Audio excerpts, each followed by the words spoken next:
the aging corrections kingpin who admitted stealing a pair of ruby slippers worn by Judy Garland. In the movie The Wizard of Oz was tempted by one last score after a former mob associate convinced him that the famous shoes needed embellishment, real gems to justify their $1 million insured value. In a new memo filed ahead of sentencing Jan. 29 in Duluth, Minnesota, Jon Martin's defense attorney finally explained 76-year-old's motive for 2005 theft from Judy Garland Museum in late actor's hometown of Grand Rapids, Minnesota. The FBI recovered the shoes in 2018 after someone else claimed an insurance reward. But Martin was not charged with stealing the shoes until last year. Martin admitted in October that he used a hammer to break glass of the museum door and display case. To get slippers, he hoped to collect real rubies from the shoes and sell them.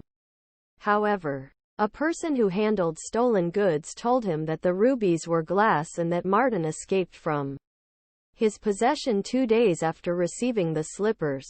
Defense attorney Dane DeKrey said in his memo that an unidentified former mob associate convinced Martin to steal the shoes even though he had committed no crimes in nearly 10 years since his last prison stint. At first Terry refused the invitation to participate in the robbery.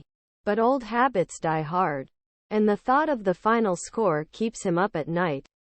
DeKrey wrote, after much thought, Terry took up crime again and decided to join in the theft. Martin is in hospice care with a life expectancy of less than 6 months. He needs oxygen at all times due to chronic obstructive pulmonary disease and was in a wheelchair when he last appeared in court. Even if he is sentenced to prison, his poor health may be grounds for compassionate release. Martin had no idea about cultural significance of the ruby slippers and had never seen movie. Instead, DeKrey said he was just looking for one last big score, and that the old Terry with his lifelong criminal history of stealing and receiving stolen property had left the new Terry behind, who appeared to have finally put his demons to rest after being released from prison in 1996. He became a contributing member of society. DeKrey asked the judge to consider significant events in Martin's life when deciding whether a light sentence is appropriate. Martin suffered from his cruel stepmother, who treated his 3 brothers so badly for years that he left home at 16 and began drinking, stealing. Martin's girlfriend became pregnant with twins while on parole from prison, but missed the birth of the twins after her parole was revoked. Just after his girlfriend brought 1-month-old twins to the prison to meet him. Twins when their car was hit by a train.